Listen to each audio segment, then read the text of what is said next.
Welcome to the Popcorn Talk Network, for the online broadcast network that features movie discussion, news, and interviews. Press 1. Popcorn Talk. We talk movies. From the Popcorn Talk Network and producers Maria Menounos, Kevin Undergaro, and Phil Svitek, this is iTalk Movies. Long-form interviews with leading members of the film industry. And now, your host of iTalk Movies. Hello, everybody. Welcome to a brand new episode of iTalk Movies here on the Popcorn Talk Network. If you have not already, go to youtube.com/popcorntalk and hit subscribe. That way you don't miss a single thing. I'm your host, Yael Tygiel, and I'm so excited. I'm here with Sean Nateghi. Sean, welcome. Hello. Thanks for having me. You are new here, and so that is exciting. But we have a lot to talk about because you've done a lot of amazing things. You're like, yeah, I'm good. No, all lies. So you were an actor, a producer, a foodie. You do 11 types of martial arts? Yep. Why? Why so much? Well, I was picked on as a kid. I was bullied a lot. Really? Yeah, I was a short, chubby kid. I had glasses. I didn't really have nice clothes, so kids picked on me. I grew up in the South. Mm-hmm. So, yeah, people just put their hands on me, and I didn't really understand why. So I had to learn how to defend myself. So out of fear, not out of really confidence, I was kind of like desperate to figure out, like, you know, what was the worst case scenario? What if this guy knew this? What if this guy knew that? So I started teaching myself, okay, well, this guy maybe knows how to strike, but what if it goes to the ground? What if he has a knife? So each question led me to a new martial art to say, well, how do I find the answer?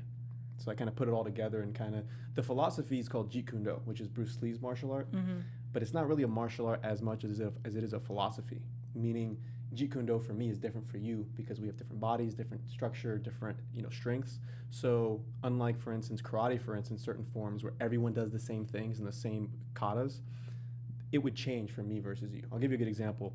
If you're like 6'5", and you're, Kareem Abdul-Jabbar was one of Bruce Lee's students, he did judo. And the first thing Bruce Lee told him was, why are you doing judo? Judo requires you to get your hips under somebody, like under you to throw them.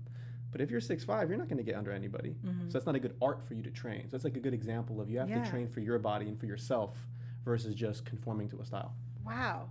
That's amazing. So now you could kick anybody's butt in any situation. I don't know. I mean, in theory. In theory, I've been okay. Yes, I stopped getting bullied. No more bullying. That's good. And do you get to apply this to your acting life? Well, so far, not yet. I did actually for this pilot called Schrader House, but it wasn't applying my martial arts directly. It was more kind of like action. We had like a rooftop sequence where I ran up and kind of jumped over something. So it wasn't necessarily hitting anybody. Yeah. But I would love the opportunity. When I saw the first Born Identity, have you seen that one? Of course. Matt Damon, yeah. When I saw that, I was like, man, because usually when you see somebody do an action film, it's usually crappy story, but just like action. Right. But that was like a really good story, good acting, layers for the character. Right. But when I saw the fight scenes, I was like, oh, they're using Kali and Eskrima. They're using Penjak Silat. These are arts that are part of Jeet Kune Do. And I'm like, I don't usually see that. It was very realistic. I was like, dude, that's a fight scene I would like to do. I would do that type of moves. So I researched and I was like, yep, they did use those arts. And I was like, that's a movie I'd love. I'd love a chance to do something like that. Yeah. You studied pre-med. Yeah. So let me get this straight. You were this kid who got bullied, then learned how to kick butt in any way possible, and then we're like, I'm gonna be a doctor. You know what? I'm not gonna be a doctor. What? You are all over the place in the best way. Yeah. You were this multifaceted, amazing person. What made you decide that you wanted to go into acting? Well, so what happened was I was in college pre-med, and the reason why I wanted to do pre-med was martial arts in the human body. I was learning physiology and anatomy, how the ligaments, tendons work. Yeah. If you want to break something, you have to learn the breaking point and stuff. Right. As gruesome as that sounds. No, that's very useful knowledge. Yeah, it's just stuff you want to know. So with that, I was really into like helping people in the human body. So I was like, well, medicine, I'm already pretty much studying anatomy and medicine. So let me just do that because I like people and I like that. So I was in college in Auburn, Alabama at the time. And I went to New York during Thanksgiving break with my roommate and buddy, and his parents had a place in Manhattan. So we went there for Thanksgiving, and I saw a musical called Urinetown. Yeah. It's a comedic musical. Have you seen it? You heard it? Familiar with it? I'm familiar with Okay, it. yeah, it's great. Yeah. It's amazing. So for me, I saw that, and that moment when we left the play, I was just like, what was that? Like, I couldn't stop thinking about it. So I went home that night when everyone was asleep. I stayed up till like 4 or 5 in the morning, and I just started doing all the searches, like how to be an actor, what's an actor, what are the best acting schools, right? Yeah. And my parents at the time moved back to California. They were in Irvine, and they were living in Georgia prior to that. I used to be in Atlanta. And they were like, come back. And I was like, no, I'm independent. Yeah, I'm independent. But I started realizing if I want to do acting, if I want to do medicine, if I want to do anything, the opportunities in California are huge, know? So I decided, okay, you know what? I don't want to be a what if. And I want to see, do I really like acting or do I like the concept? It's one thing to watch somebody and say, oh, I want to do that. Yeah, but do you really want to do it? If you weren't getting paid, would you enjoy it? So, in school, I was kind of, lazy, did what I wanted, just kind of got by. I got my good grades or whatever, but I didn't like to study. Yeah, now that you can kick everybody's butt, you're I'm like, I don't need to do anything. Yeah, teacher, say something. Yeah, I'd like to try that. No, but I just basically, I would always read and I'd always study, but never the assignment. Right. Teacher would say, read this chapter in your chemistry book. And I'd be the person that would read for some reason. I'd go through the pictures and I'd say, oh, this is interesting, but that's like 10 chapters later. Right. But I read that because it was interesting to me. So I was always reading and learning, but I just didn't like school personally. And actually, I lost my train of thought. What was the thing we were saying? We're talking about how you got into acting and how you're going to go back to LA. Oh, by the way, I'm diagnosed ADHD. Surprise, surprise. It's real. I'm shocked. Are you shocked? No. You didn't see the signs? So ask all my teachers since I was a kid. So basically, I was like, you know what? I'm going to go after this. And with school, I kind of skimped by, did my own thing, except for like medicine I enjoyed. But I went to acting school and I was like, whoa, this is the hardest thing I've ever done in my life. It was I went to a place called Joanne Barron. It's a Joanne Barron D.W. Brown School. It's a Meisner school in Santa Monica. And great top school. So there was a 2-year program. And I was like, all right, let's see if I really want this. And I was terrible. And it's funny because like a year later, all my classmates said, we took bets and said, you be the first to go. Seriously. Wow. Because about half our class did quit. Usually in that school, most people quit because you have to be extremely vulnerable and put yourself out there to be seen and fail. Yeah. Like everyone wants to do well. When you do a job, when you do something, you want to do well. But you're putting it all out there. You don't know what you're doing, and it's probably going to suck. And it commands a lot of courage. So you might pull it off one night, let's say riding a bike, right? But you can't do it the second night. One good performance does not guarantee another one. Right. So you basically don't want to go to class. I had the same feeling. I almost quit at the end of my first year because I was having so much trouble getting in. And my teacher just had a talk with me. Her name's Elaine Williams, wonderful woman. And she said, look, just relax. Stop trying so hard. Stop like doing your homework and all that kind of stuff. Just let it go and see what happens. And then, quote unquote, I had a breakthrough like right after that when you just let it go. Which, for me, that was a really good lesson and kind of a therapeutic thing as far as acting. Because martial arts, medicine, math, sciences, these are things I've always liked and enjoyed. But they're very controlling. Yeah. Martial arts, yes, you have to be absent to the moment. It's kind of like when you expand, I contract. That's like a Bruce Lee quote, which is, I have to be open to the present moment. But still in fighting, you have to impose your will on somebody else. Right. It's still, you don't get emotional because being emotional changes your punch. You wind up, you do things you wouldn't want to do. You want to be cool-headed. Acting, you want to be completely available. You want to be reactive. You want to let things piss you off, just like a baby. 1 second they're crying, 1 second they're happy, and it's like, that's crazy. But that's what they teach us. Yeah. They're the most honest. They're not putting on a mask. So for me, it was really, the reason it was so difficult was the reason why I think it was so good for me was learning the lesson of just let go. Yeah. Forget your plan, forget your homework, forget trying, let it be and just be present and see what happens. And it's really scary to do that because you don't know, am I going to be good? Am I going to be bad? But if you try to be good, you're always going to be bad. If you try to cry, you're never going to do it. Right. If you say, oh, here's the line, you'll never do it. But somehow if you convince yourself it's not coming, then it'll happen. So it's kind of, it sounds cliche, but it's kind of a magical thing. Like you don't really know what's going to happen. And you have to trust every single time, somehow, some way, if you just, stick your head in and go for it, it might work. And it might not. Yeah. Do you feel, because as you said, you're diagnosed with ADHD, does that help or hinder your acting? Have you ever seen it become a problem? I mean, yes and no. I mean, if you look at a lot of artistic people or even a lot of high energy business people, you know, because I studied up on it, you know, I feel like it helps you when it pertains to something you want. If you're interested in something, it's almost like you have this extra energy, this extra focus to pick up on the tiniest little, you know, minutia or detail of something. And you're like, that's where the ADD, I think, helps. But the other side is when you want to get something done and maybe you don't want to do it, or it's not mentally stimulating.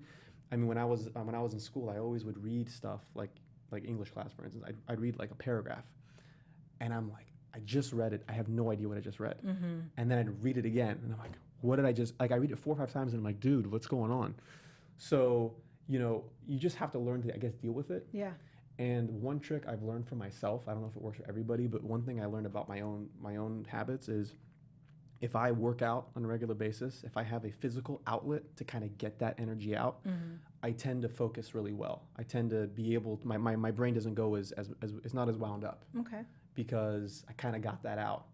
And then when I read and when I do stuff, I feel kind of more planted. Because I took, you know, Adderall when I was in high school, and I just wasn't a fan. Yeah. I felt really grumpy, like just irritated. And I felt like I was talking in slow-mo, and anyone who was talking to me, I was just like looking at him like, you're so annoying. And I was like, this cannot be a good thing. Yeah. And it used to be a diet drug from what I heard. So when you take it, you don't have any hunger. Right. So like when I was working out one time, I was doing squats, and like after I racked up, I almost blacked out, like, you know, when you see the stars. Yeah. And I was like, that's when I stopped. I was like, no, this is not good. Yeah. I got to figure out a way to deal with this. So, yeah, that's the pros and cons. Yeah. So let's switch gears a little bit to producing. Yep. When did you start producing? I started producing, I guess, 2-3 years ago. And you have your production company. Is it Zora Films? Yeah, Zora Films. Why and how? Explain this. So, like, how I got into everything? Yeah. So, you know, as an actor, you know, the industry moves at its own pace. So some people it happens quick, some people it happens slow. You know, I've been on some different sets, and I just started seeing things because I'm a very curious person, and I would, as an actor, I'd see other stuff. I'd see parts of the script or the story, or I'd see the way stuff is being shot, and to myself, I'd be like, what about this? Like, I would, you know, I became a producer by accident, because I'm a good fixer. My nature is I'm just a fixer. So if there's a problem, there's a good chance I'll be able to figure out a way to figure it out. Just common sense. Like, we should try this. So I had a friend that I was going to do a film with in Alabama, and he wanted me to be the lead in it. And he had the script, and I started working with him on it and just combing through the script and just going through things. And the next thing you know, this was in Alabama, but I was living in California. I flew over there, helped him with getting the production crew kind of in order. Again, I didn't know anything about it, but it was a problem for him. Right. So communication-wise and stuff, and I said, okay, well, we got to whip him into shape, because if they don't respect you, how is it going to be on set? Right. They got to listen to what you're saying. Yeah. Because he was going to be directing. And just by accident, I started doing all these things. Unfortunately, I didn't end up doing the film because just stuff happened, and I helped a lot, and then the end result was he was kind of like, well, you know, acted like I didn't do anything or whatever, and it wasn't, you know, you're supposed to sign things ahead of time. Oh, the industry. Yes, the industry. So I wasn't, you know, again, it was a friend, so I wasn't thinking about that stuff. Right. But I found out afterwards, because I was kind of troubled by it. I asked some friends and some industry people. I said, hey, these are the things I did. What am I justified to? Like, you know, what's correct? Yeah. And they said, you're a producer. That's what a producer does. Right. And you're a really good producer, actually. And you'd be entitled to this, this, and this. But you can ask for a lot of stuff. I said, really? They said, yeah, dude. I was like, oh. So after that, I kind of had this determination to make a project, because I put a lot of time, almost 8 months into this thing, and it didn't happen. Yeah. So I was like, nope, I'm not going to sit here and cry about it. I got to do something. So there's a film called Knuckleheads, which I think the distributor changed to Heartlines, with Stephen Bauer. He's the guy who was in Scarface. He's in Ray Donovan right now. So I had a small role in that film, and I met some people on that set. And one of them was Jaime Zavallos, and which is the writer and lead in Me, You, and $5. Yeah. The one that just came out coming out right now. And long story short, became friends. Saw he was a writer, had some projects, and then I was like, you know, I saw that film, Knuckleheads had some issues when they were finishing the film, so I helped them finish it as a producer, basically at the tail end. Yeah. And then from there, I was like, hey man, you got any scripts? Because I was putting it out to a lot of people. Do you have any scripts? I want to find something. Right. So saw a few different projects, saw Me, You, and $5, and I was like, let's do it. So that's how that came about. Well, let's talk about Me, You, and $5. You're also in this film. Yeah. You play the BFF. Yeah. Louis, the BFF, and you're also a producer on this film. And so, what is it like when you're in the film, but you're also working on the other side of the camera? It's hard. Yeah. Actually, Jaime was pretty helpful with that as the director, because, when you're a director, when you're a producer, in my opinion, to be a good producer, you can't be emotional. You can't let everything affect you. You can't get pissed off about everything, because Murphy's Law applies. Like, everything's gonna go wrong. Like, things you couldn't even foresee happens on a daily basis. So if you get angry, or you get pissed, or you start talking down to people or doing whatever, that person might walk off set. That crew member, your AD, your cameraman, whatever. And every minute and every second costs something. You have a limited budget from whatever it is, 10 million, 5 million, 100 million, but that has to be spent. Yeah. So if you're burning your money and the person leaves and you lose a day, you lost money. So you have to kind of think outside the bigger picture and serve the project as a whole. I always make a joke that, like, me and Jaime, when we made the film, it's like having a baby. We had a baby, and it's called Me, You, and $5. Yeah. And we have to do whatever it takes to serve the project, not serve myself. Who cares about me? It's the project. So by being detached and being focused and being a fixer, a problem solver, that's great, right? You're crisis managing, right? And dealing with all kinds of stuff. But at the same time, when I'd come on set, one day Jaime said, hey, we need actor Sean, not producer Sean. I'm like, what do you mean?